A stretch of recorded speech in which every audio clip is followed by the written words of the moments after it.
सदाशिवसमारम्भां शङ्कराचार्यमध्यमाम् अस्मदाचार्यपर्यन्तां वन्दे गुरुपरम्पराम्.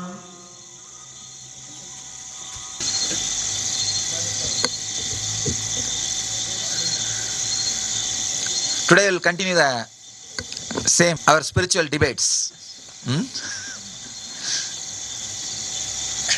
Everybody had darshan morning in the temple, Badri Vishal.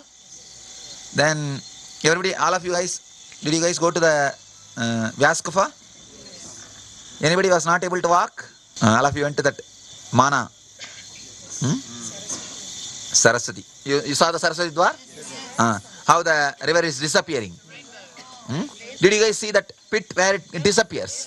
Okay. So you see, the happening of the water in planet Earth happened in that spot. So that is the spot where the happening of the planet, water happened in the planet Earth. So that's a space where the civilization started. That is a space where civilization started.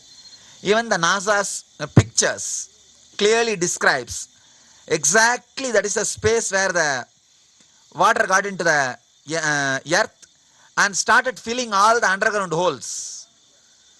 Then one stream broke the earth and started coming out. That is a Gomukh.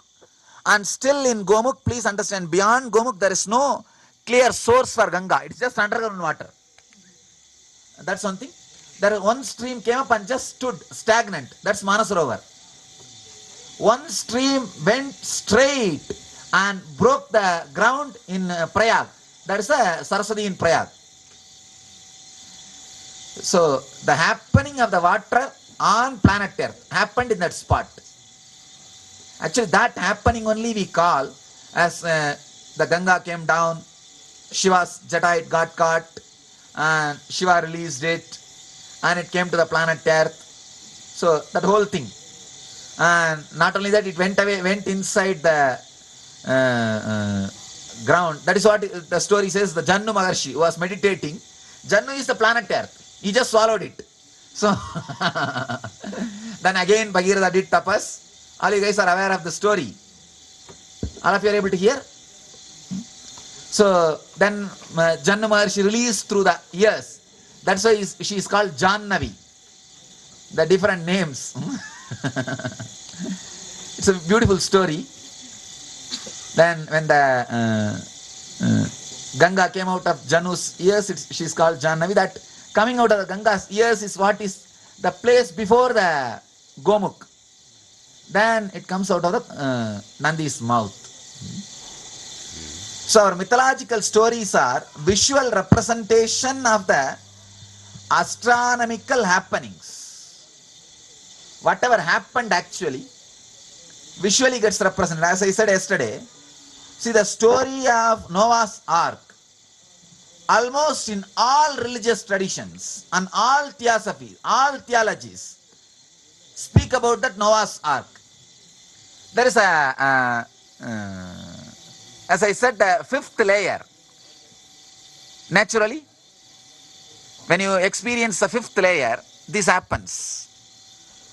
And that experience happens in you. So that's what is represented by these theories, by the story. The Big Bang which happened, that is what they describe as Shiva stood as a light shaft and the Brahma and Vishnu searched for the head and tail. That story is a Big Bang theory only. And the black hole only is described as a Mahapralaya, where everything resides into the Vishnu and he resides into the Vishala. So here also they call Badri Vishal means the Vishal, the expansion. The expansion which you experience when you go there is Vishal. See, you are put in a certain low TPS when you go there. Certain temperature, certain atmosphere, certain things. Suddenly, you are in a low TPS, you experience Vishal. And that very place is such, neither your eyes are gone into the open sky, nor your eyes experience cornered concrete jungle. See, if you are constantly in a space where you are shut by the concrete jungle, you can never experience. Vishal means the part of your brain which is responsible for your boundary. There is a part of your brain which constantly reminds you about your boundary. 10 feet from this building, 11 feet from this building, 2 feet from this building, from this floor. That part, if it is constantly in a concrete jungle, does not get activated.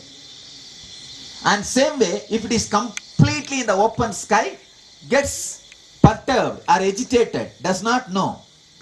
But a kind of a neither concrete jungle nor measurable. That is the spot where that non-mechanical parts of the brain which speaks, reminds you about your boundary, gets awakened, gives you the experience of Vishala. Please understand. If you just lie down and stare at the whole open sky, even that non-mechanical part of the brain, that will not get activated. That may get just sleeping. That may just become silent, dumb. Or if you are constantly in the space of concrete jungle, again it will not get activated. You need a kind of a space where there is no neither concrete jungle nor a simple open sky, where there is enough right amount of challenge for that part of the brain and the right possibility of expansion. When that happens, that part suddenly expands and gives you the experience of boundarylessness, Vishala. So the Badri is the spot. The Vishala happens for many people. At least 90% of the people, because of the raised altitude, less TPS, and the atmosphere is such, the Vishal experience happens. That's why we go there. We don't go there just to see that small deity, you understand? We go there to experience that Badri Vishal. So what does that have to do with Vishnu? See, Vishnu means the cosmos. Space. The whole. That's a Vishnu. So how did Vishnu become enlightened if he's already enlightened? See, that is a symbol of the person. See, when those masters land in the body, when he landed in the body, he meditated there and experienced his original state. See, after few years, I'll also worship you as a god. Then there will be question, how did he become enlightened in Tiruvannamalai in that spot? I experienced my nature in that spot. That's all. So it was the pure form of Vishnu. Huh? The pure form of Vishnu Yes. experienced himself in that spot. See, the form of Vishnu experienced the formlessness of Vishnu. Yes. So the Vishal, many of your non-mechanical parts of the brain gives you the different higher experiences. One more thing, these higher experiences are not just fantasies or visions. When they get stored in your system, they get translated as extraordinary powers in your biomemory. That is what we call siddhis. See, for example, this Vishala experience, the boundaryless experience, that part of the brain, when it gets awakened, it gets settled in your system such a way that many of your organs are always in ecstasy. So naturally less hunger, less need for things from the outside, and more clarity and the understanding of what is going on in other persons. That is what happens in the biomemory. That's what we call siddhis. What is the difference between Mahima and Vishal? Mahima and Vishal. Understand? See, when Mahima happens, it starts expanding and after a certain level breaks. When this Vishal happens also, it starts expanding. After a certain level, it breaks. I can say Mahima is the biomemory name of that Vishal's experience expression. Vishal can be the brain alternative states experience of Mahima's biomemory. See, when the same thing happens, if you look at from the angle of the non-mechanical parts of the brain and name that, it's Vishal. If you look at from the angle of biomemory and name it Mahima. From physics point of view, we can explain Mahima.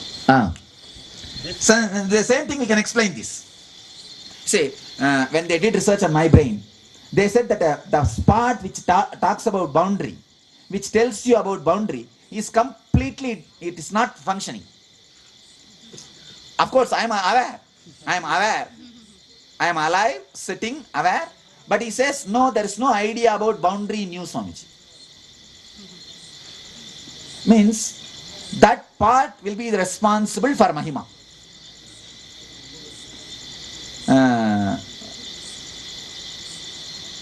If you dig out more with the idea of brain, which part is responsible for reminding you constantly from the how many feet you are from the things around.